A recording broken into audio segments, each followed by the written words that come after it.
And this is the global forecast for May 2017, brought to you by the wonderful people at AskTheAnswer.com, the UK's leading website for tarot readers, psychics, mystics and channelers.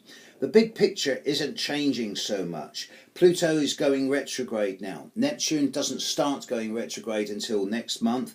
Uranus is still trucking forward through Aries. Saturn is going retrograde in Sagittarius. And Jupiter is still retrograde in Libra.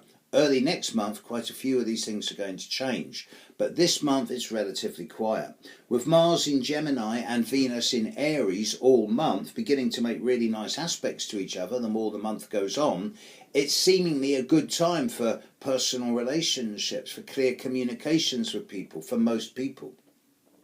But Mercury, which starts the month retrograde in Aries, stands still on the 3rd of May at 5:30 in the evening UK time, and from that time onwards much of the communication blockages, restrictions and limitations of late March and all of April will start to dissipate.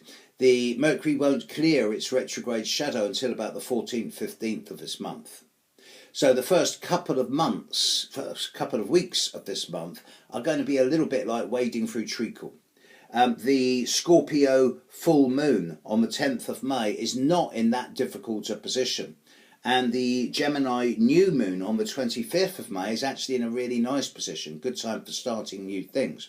But the second half of this month, as Mercury moves into Taurus, as Venus moves into late Aries and Mars is in late Gemini, it really does seem that the second half of the month is going to be much lighter than the first, and that much of the clogging up and the blockages that have been around over recent weeks are going to be clearer. We're moving into a faster time, and I do expect there to be some significant and interesting developments. If the Earthworm and all the people were my client, I'd be saying as far as May goes, for the first half, have a patient month and then put your foot on the accelerator once you're into the second half of May. Have a good month, folks. See you next time. Bye.